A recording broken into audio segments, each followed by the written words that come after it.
Begynner vi å nærme oss avslutningen, og er kommet til det siste innlegget. Jeg har da fått gleden av å introdusere Tom Steinberg. Først et par andre kommentarer. Det ene er at en av de tingene som jeg og vi fra DIFI er særlig godt fornøyd med på konferansen her i år, det er stemning. Jeg synes det var veldig, veldig god stemning, både som ble reflektert under paneldebatten i går, men også videre. At dette er noe som man føler er en retning som man ønsker å beramme. Det synes jeg er veldig flott. Ellers så tenker jeg at komiteen ser litt på hvordan vi kan få med enda mer engasjement fra kommunesiden. Så vi tar opp et av møtene på oppsummeringen etterpå. Jeg har delt ut noen lapper som ligger der fra Arne Krokan, som minner om et seminar eller kurs som NTNU viderekjører. Så hvis det er noen interesse rundt det, så ta kontakt med Arne Krokan.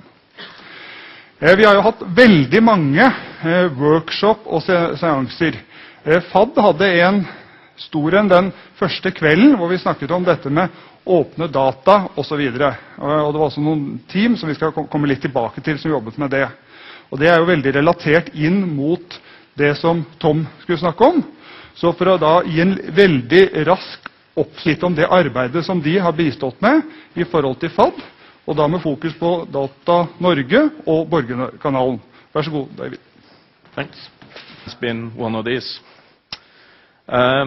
Borgerkanalen has a parallel to Tom Steinberg's Fix My Street. It's very much inspired by it. And we also had the pleasure of sitting together for an hour yesterday and to gain some experiences both from the fact of the application but also to how to go forward and getting released more data.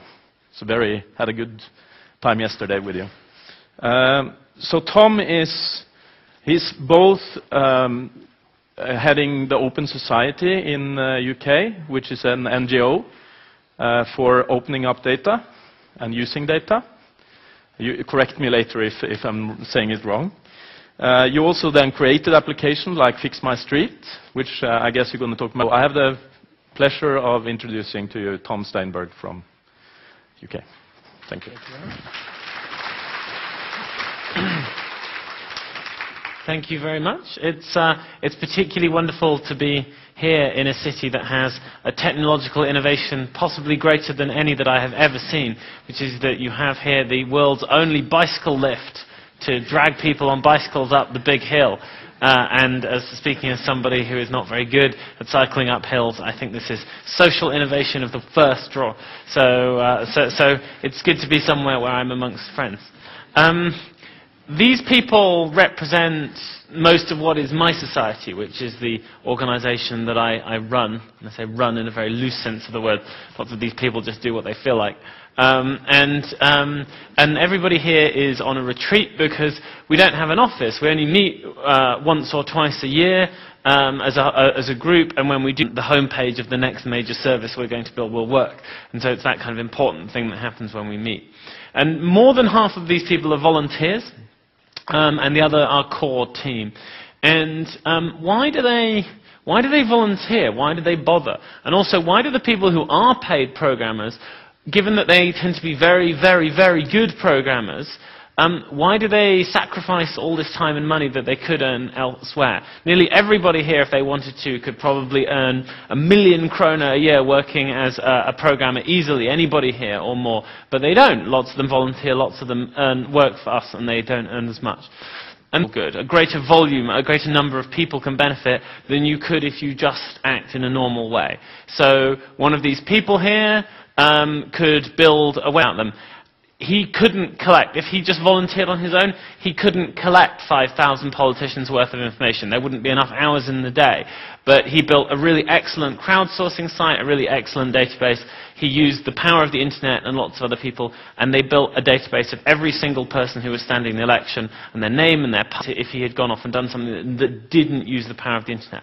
And if my society is about anything, it's about embodying the belief that there are certain things that the internet is wonderful and very good at, and if we can only pick those things, as opposed to all the other things that the internet is not good at, then we can build some services that will make a difference, and make a difference in our world and in our communities.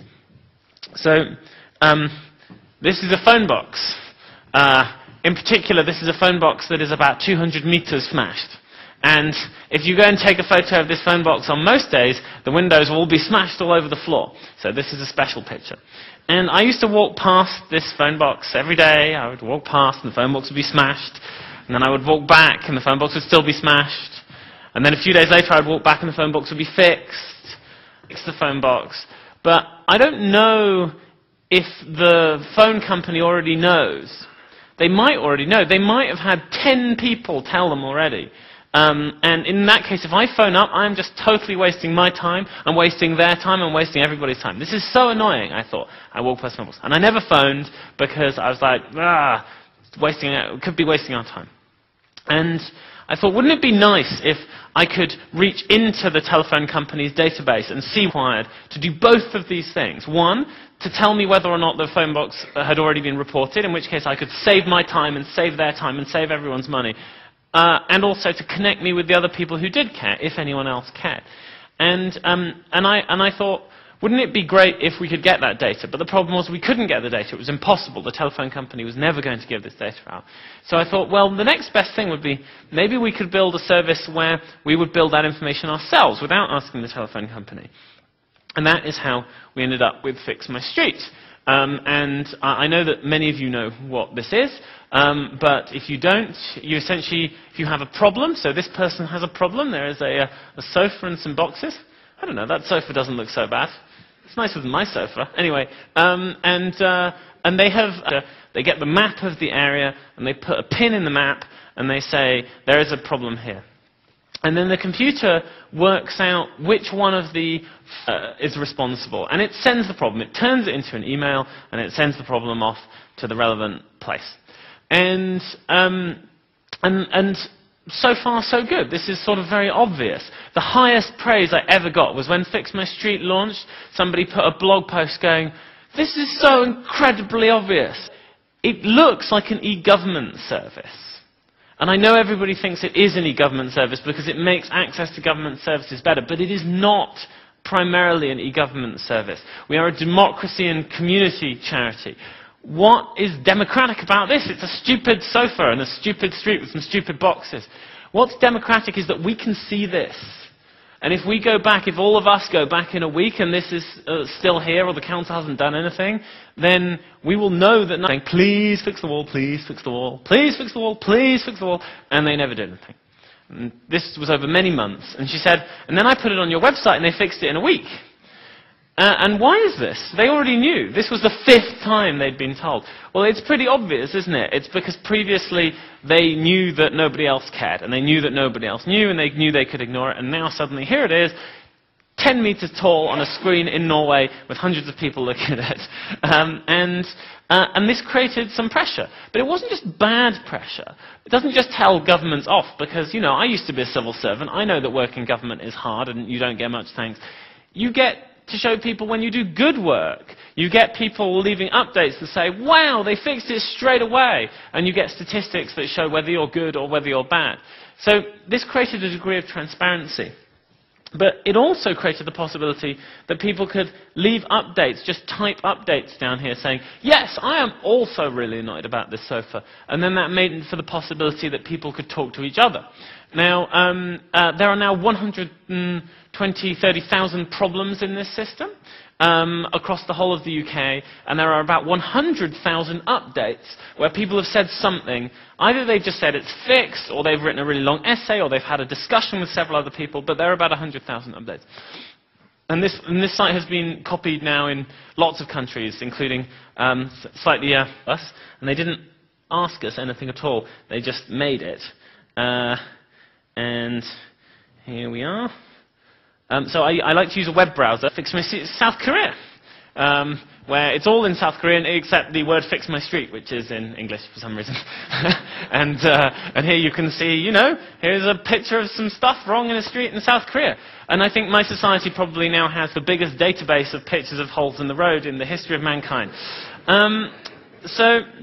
I explain more about that in more detail, because people do just think Fix My Street is just this e-government service done well, highly usable, national. But it is more than that. It is primarily about getting people over the age for the first time. What do I mean by this? Who is My Society's target audience? My Society's target audience is very specifically people who have never written to a politician before, never written to a government before, never phoned the government, very deeply engaged with what goes on there. My Society is all about getting those people who, if only it was a little bit easier, would be pushed over the edge into doing stuff to get involved.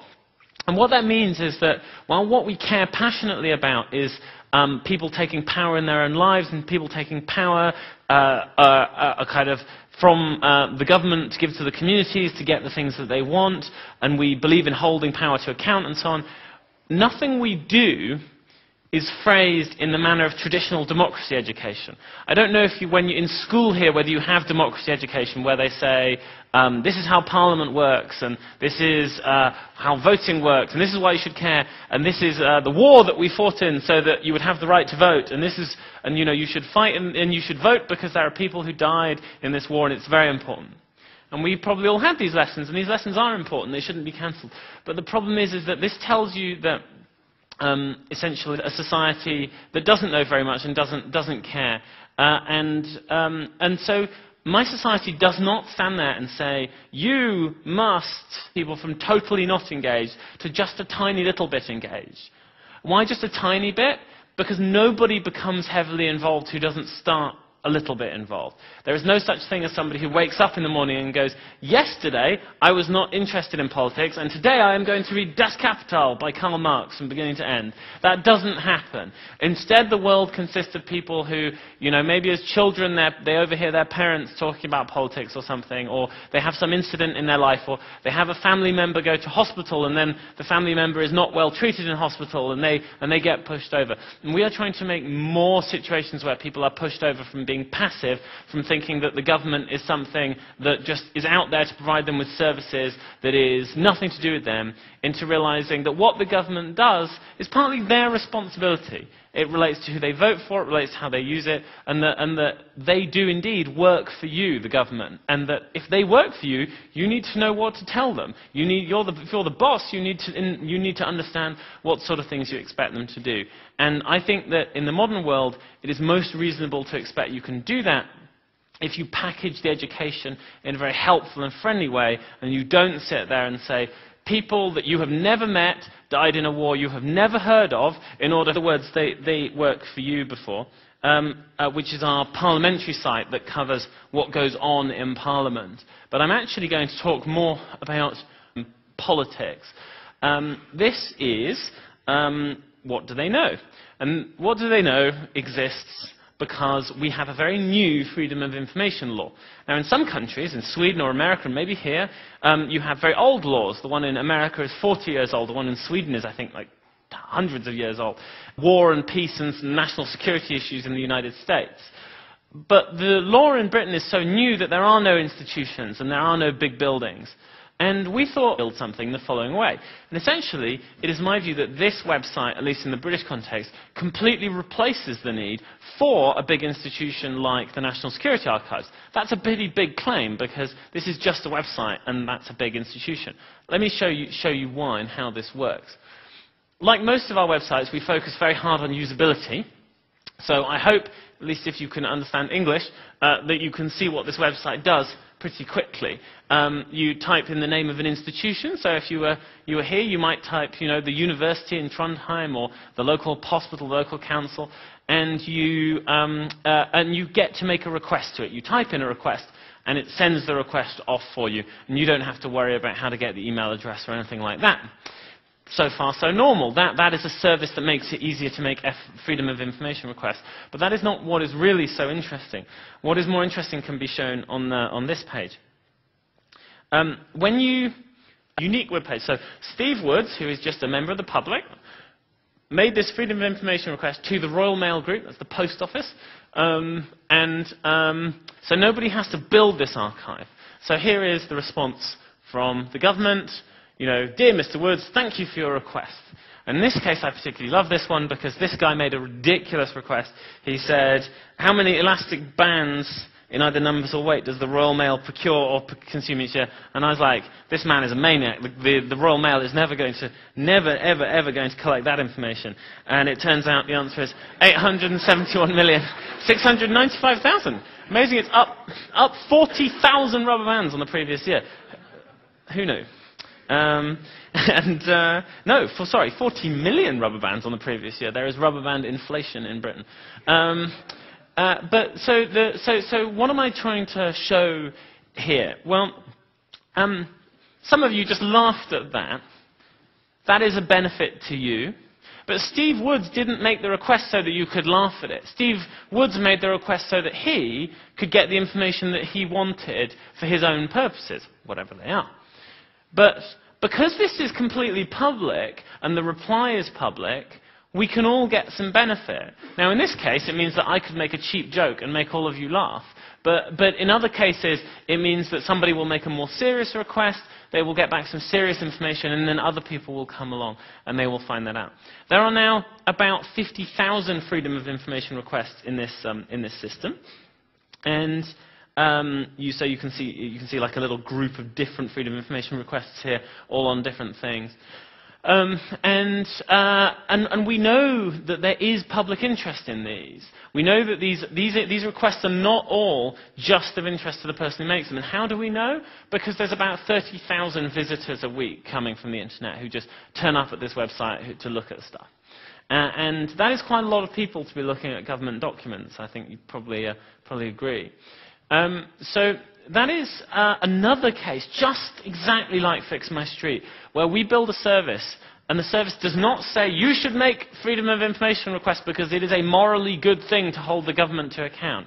Instead, the homepage says, make requests, we'll help you make requests. And if you land on a page and you don't know what Freedom of Information is, it will explain to you a bit about what you can do.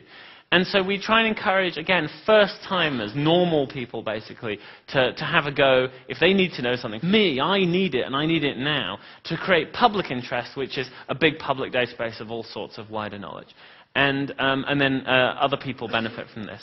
One interesting side effect of this website, incidentally, for those of you who work in public institutions, is that you can spy on your own institution. Now, your institution, whether there are problems, are there things going wrong that nobody is telling you about?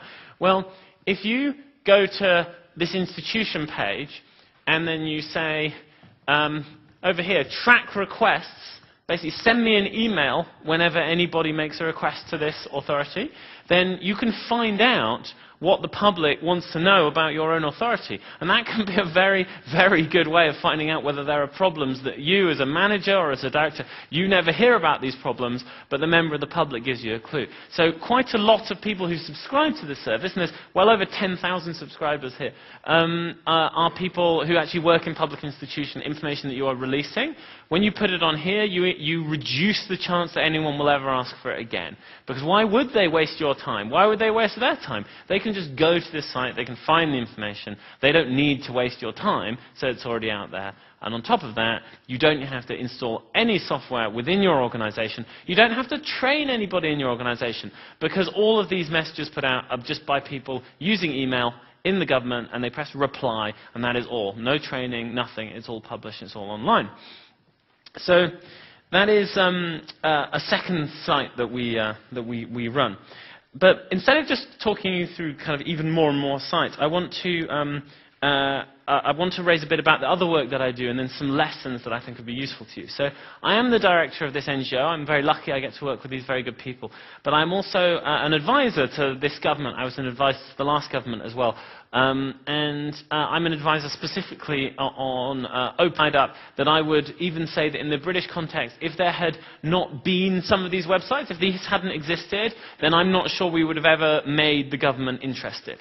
Even though there were plenty of companies making plenty of money and paying plenty of tax that had been saying for a very long time to the government, please release data to make our businesses better, government hadn't really paid that much attention. It was when the services that were using the open data related to the things that the government did that suddenly the government paid more attention. So I'll just show you they work for you for a second to make the point here. which is They Work For You is a website that covers what goes on in Parliament. And in order to know what goes on in Parliament, you obviously have to have lots of information about all the speeches and all the debates going on in Parliament. So we can see a debate here between all these different politicians. And this website relies on data made available by Parliament. And when we first-timers, these are people who don't know much about democracy, but there's a whole load of other people who use it as well, which is about 10% of everybody in Parliament uses this website once a week. And people in the Prime Minister's office use this website. How do you make people in government care about open data? You build services that they use.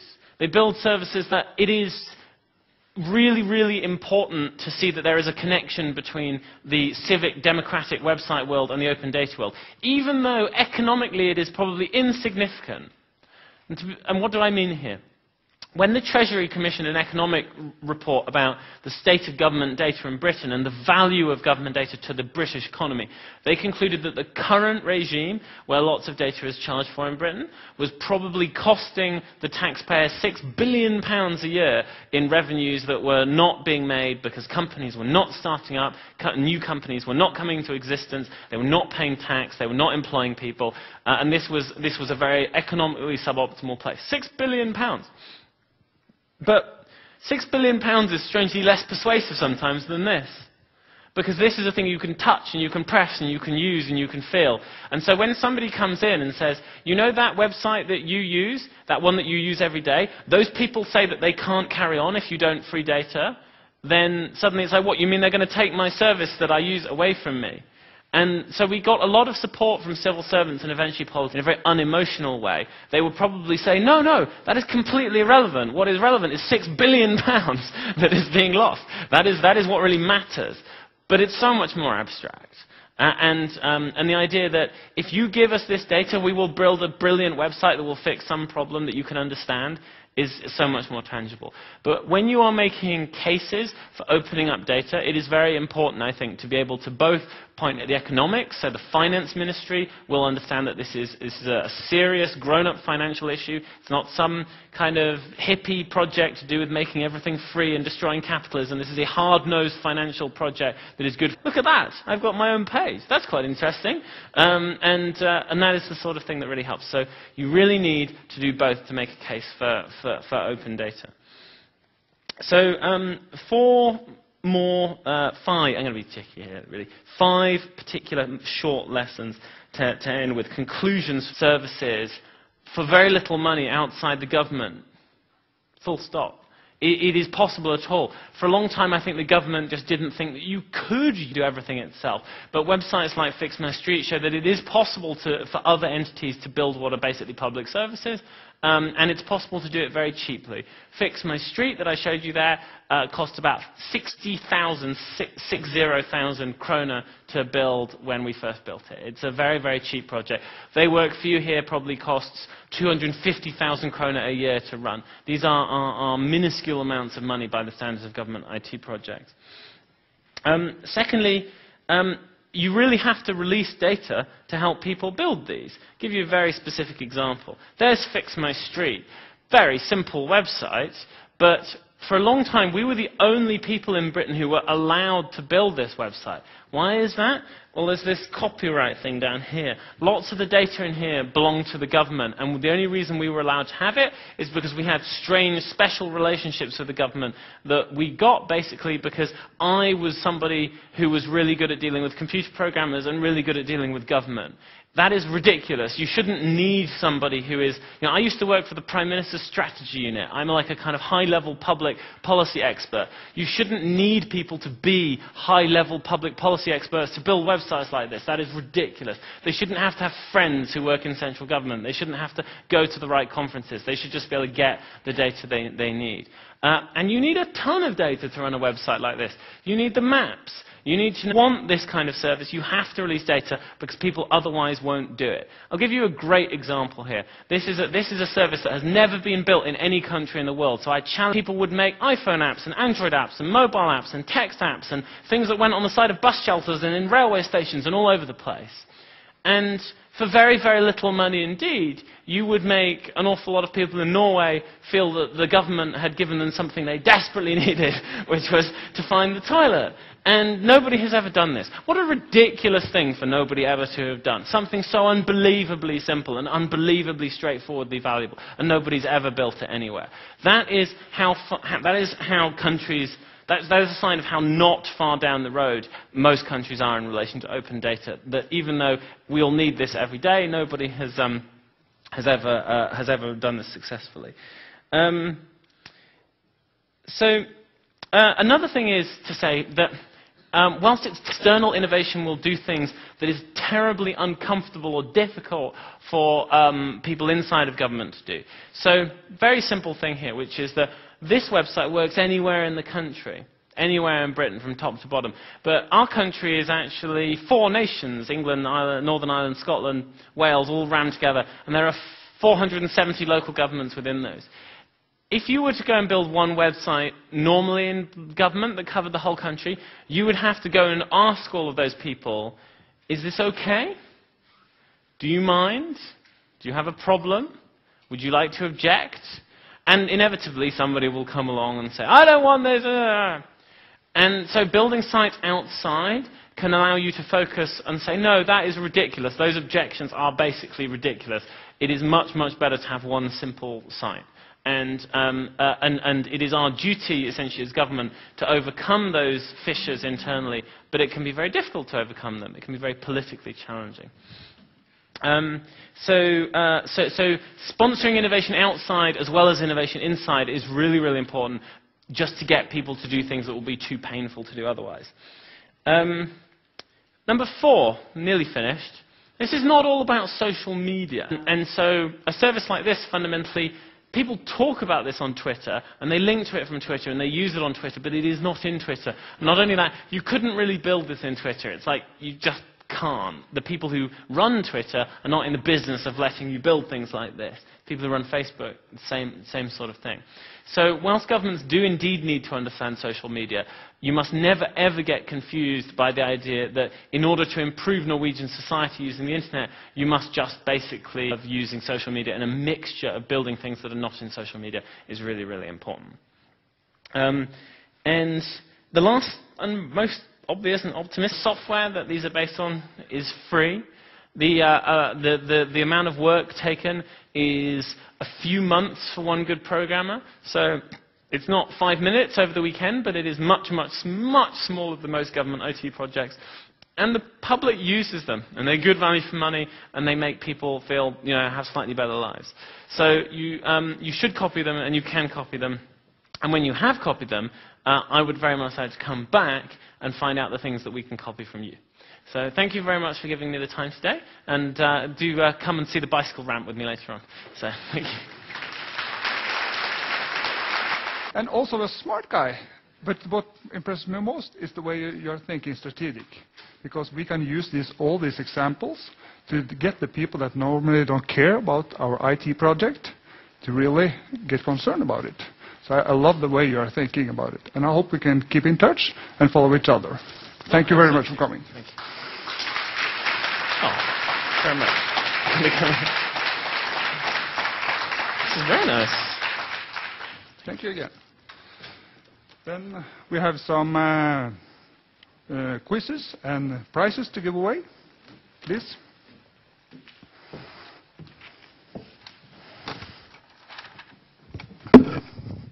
Ja, vi har jo hatt en quiz. Jeg skal nå kunngjøre vinnerne. Premien kan hentes da ute i konferansesekretariatet nå etter plenum ferdig. Skal vi se. Vi starter med en gavesjekk på 2000 til en veldedig organisasjon som gitt av kommuneforlaget. Den går til Torunn Meosli fra Brønnøysundregistrene.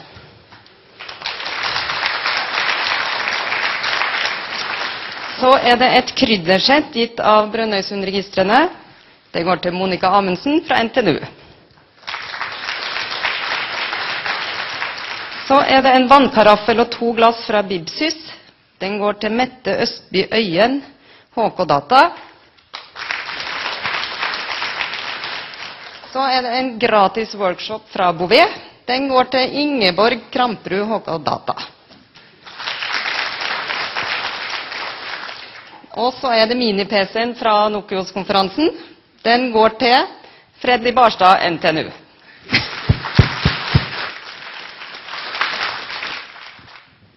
Nå over til siste punkt på planen i dag. Det Bouvet sin andre film til Nokios. Titelen på den «Kan sosiale medier skape større engasjement i kommunen?» Mange kommuner opplever et lavt politisk engasjement. Sosiale medier løsningene? Kommunalsjef Knut Helland i Ringerike jobber med strategi for kommunens nettsatsing. I denne filmen forteller han hva kommunen tenker rundt bruken av sosiale medier. Alle kommuner bør jo være til stede der framtidens voksne sier han. Men det forskjell på hva administrasjonen kan gjøre i sosiale medier, og hva politikere kan gjøre. Forsker Beate Due også opptatt av engasjement. Det ikke nok å ta i bruk et system og lage målsetninger og prosesser rundt dette, forteller hun i filmen. Det handler om mennesker og menneskelig samhandling. Kjør film.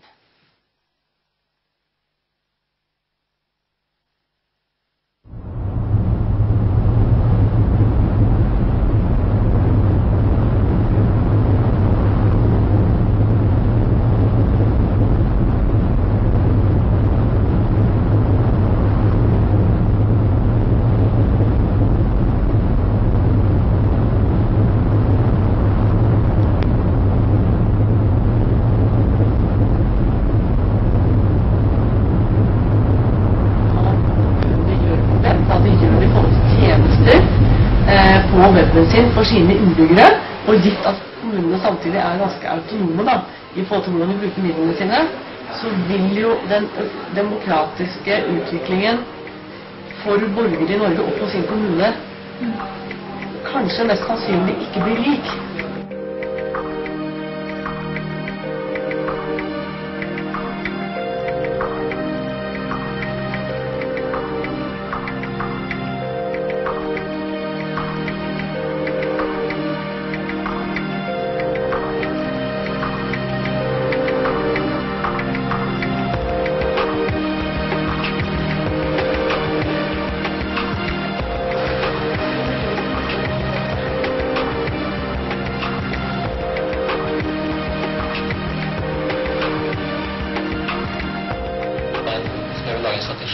I forhold til bruk av Facebook, YouTube, Twitter.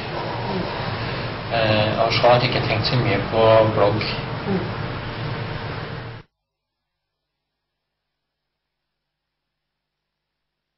Jeg forsker. Jeg har et doktorgrad i mediekommunikasjon.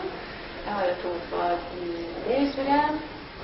Jeg jobber som forsker i Telenor og gjør veldig mye spennende på sosiale medier, for det utrolig gøy. Det vil være å skape engasjement. En kommune politisk styrt, og politikk lik engasjement. Så vi må bidra til at innbyggerne engasjerer seg i kommunen sin. Og ny teknologi gjør at det blir mulig. Vi som ønsker å skape engasjement blant unge, at det veldig individuelt basert også. Det sånn som når du gikk på skolen. Hvis du hadde en skikkelig god lærer, så var det gøy å ta det faget. Hvis du har en politiker som når frem til de unge, du føler at den personen snakker til meg, se meg, så kan den personen klare å skape engasjement. Du skal ikke bare si at nå skal vi sette ned et system, og så skal vi lage en prosess rundt det, og så iverksetter vi det, og da skal vi få de resultatene. Det handler om mye mer, det handler om mennesker, og det handler om menneskelig samhandling. Alle typer sakslister og referater jo tilgjengelig på internett. Ved viktige saker så det folkemøter, så har vi det. Og så ser jeg det en del av politikerne som aktive på nettsida til lokalaviser og svarer på innlegg. Og politikerne jo også selv flinke til å delta i lokalsamfunnet. Det var det jeg ser av arenaer i dag. I tillegg til at alle politiske møter selvfølgelig er åpne. Ja, som fysisk åpne folk kan komme og høre. Ja, og det benytter jo selvfølgelig innbyggerne seg av. Det synes jeg kjempefint. Er dere interessert I politikk? Nei, ikke så veldig. Er du opptatt av hva som skjer her? Ja, litt. Unnskyld, kan jeg få lov å spørre dere nå? Ja. Er dere opptatt av politikk? Ikke veldig. Ikke veldig? Bor dere her I Ringerike? Ja. Ja. Er dere opptatt av hva man gjør I lokal... Hva som skjer av saker I kommunen og lokal... Er du noe engasjert I det? Jo, jeg jo med I Natur og Ungdom. Er du noen gang med på noen sånne møter I kommunestyret, eller? Nei. Kunne du tenke deg å være der? Med Natur og Ungdom, da? Ja. Sånn sett så er det fordel å få inn flere ungdommer inn I politikken. Da de ser merverdi, for mange av de ser på en måte sosiale medier, ikke noe de... Det ingen sak. Alle kommuner bør jo være der hvor fremtidens voksne Derfor er sosiale medier viktig. Er det mulig for kommunene, ved hjelp av det de tenker rundt strategiene sine, om bruk av IKT på alle slags måter, er det mulig å få flere ungdom til å stemme ved valg?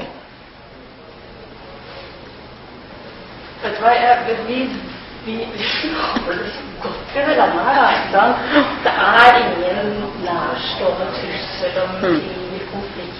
Det de der små tingene henger oss det. Mye av det lokale som kanskje ikke interessant I store verkspillet. Kanskje det skal være viktig at vi engasjerer oss I at Norge et så lite land. Vi bor bare 4 millioner mennesker her. Kan ikke vi få hjelpe mennesker til oss I stedet for å lage problemer ut av de små tingene? Det et politisk spørsmål igjen. Men jeg tenker at vi må åpne litt opp, for det var det sant med de intervjuene med de ungdommene. De jo opptatt av hva som skjer rundt omkring I verden. De ikke bare opptatt av de små, altså folk som sitter på kommunestyremøter og diskuterer innenfor en setning eller et komma eller jeg tror man kan skape engasjement. Jeg forstår viktigheten av Twitter og hvordan den kan brukes. For kan ikke bruke det til alt. Det samme med Facebook.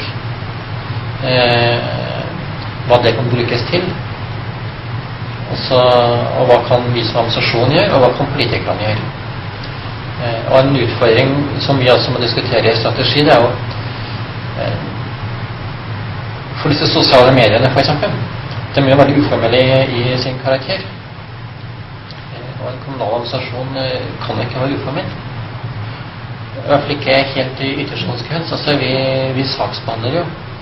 Mens politikere kan være mer uformelle og stå for en eller annen politikk. Jeg tenker også at politikerne selv kanskje kan tenke seg å engasjere seg mer når man finner fornuftige arenaer I sosiale medier.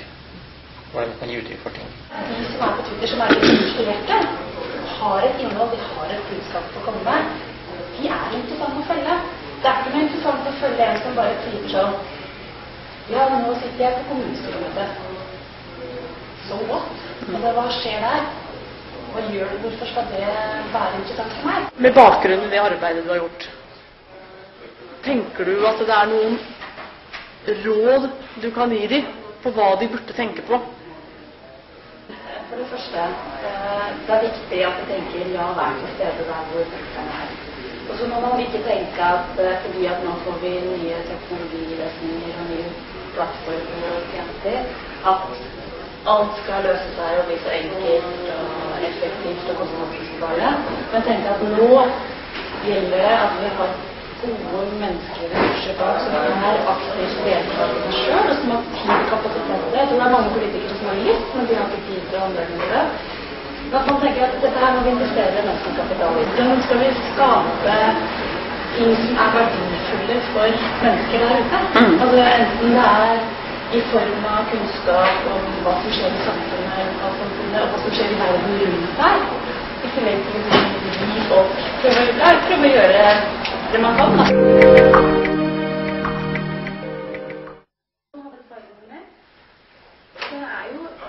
Ja, han var det Twitter. Men da hadde du angst at det her var det Twitter.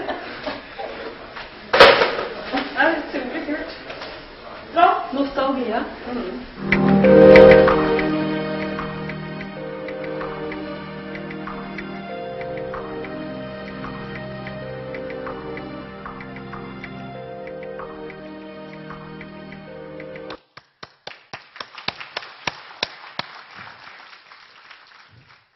Da håper jeg alle har hatt utbytte av årets Nokios, og har med ting de kan ta med hjem for å bruke for å lage en bedre offentlig sektor.